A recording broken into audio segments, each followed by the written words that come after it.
Barzanis, we know about 4 different properties. We know about 2 mansions in Beverly Hills, California. We know about a mansion in Virginia, and now we know about this CVS in Miami. And those are the 4 we've discovered, but there has to be a ton more. I mean, it's unimaginable that the lawyers would mess up on every single property they own. So they must have, I mean, if that's worth $75 million, how much money they have hidden? And that doesn't count Dubai, that doesn't count wherever else they might have properties. It started actually with Iraq's former Prime Minister Nouri al-Maliki. I've been doing some investigations into corruption in Iraq for the past almost 4 years now, I want to say. I had found deals between American military companies and Maliki's companies, and they actually led me to deals between American military contractors and the Barzanis. The American military was buying oil from these Barzani companies at the Eylül airport and paying very high prices, and the money was going back to the family. And so in the process of working on that article, I found other information about the Barzanis.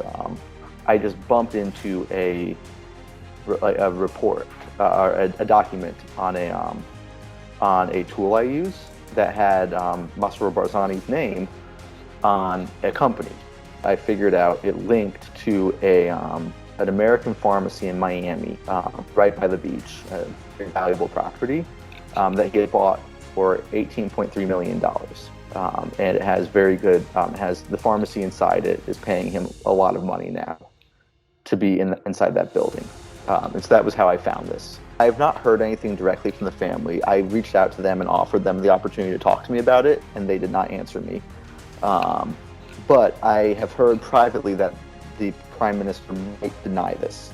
And so I was offering, basically, what's beautiful about this is you don't need to trust me. Anyone can go online and look up the documents themselves.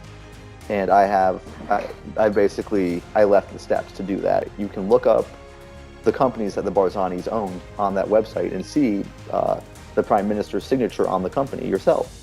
And you can go look up the property and see that this company owns this $18 million property.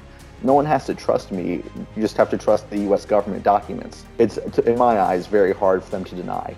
And I would almost class them as a wannabe dictatorship. They're not quite there, it seems like. It's very hard if you're a local journalist to criticize them, to report, to write a story like I did if you're based in Kurdistan. I mean, I talked about the Kurdish student from about a decade ago who basically made a joke article making fun of Barzani nepotism and was tortured and killed. I think there's currently Kurdish journalists who are in jail for writing about Barzani corruption and basically misbehavior. Whenever there's protests, they're cracked down upon. And when people, I mean, ultimately, there's no real ability for people to kind of remove them from power. They've been in power for 30 years. It's not a democracy, not a pure democracy anymore. So, with these facts, with this enormous wealth that you reveal now, we have it on one hand, and on the other hand, we see this poverty among the people of Iraqi Kurdistan. And you know, Iraqi Kurdistan is a rich country in terms of water and oil and all other sources. I mean, I think it is really an important point, right? This family has, I mean, estimates put them at tens of billions of dollars. There isn't really a great estimate. I've heard as much as 50 billion that the family controls. Maybe more, maybe a little bit less. Either way, you're talking an insane amount of money. And a lot of that money comes from government deals. Some of it comes from extorting private companies, which also hurts the people. But again, like with the protests, where, for example, the Peshmerga aren't getting paid, where the students aren't getting their stipends, that's government money. Like, you're telling me the government doesn't have that money, but this one individual family, who again, they didn't come from money. The Barzani family did not start 150 years ago with billions of dollars. Like, that money came when they were in power. And so where did they get it from, right? Well, presumably they got it from the government. And that money could be used to pay for people's salaries, but it's not being done.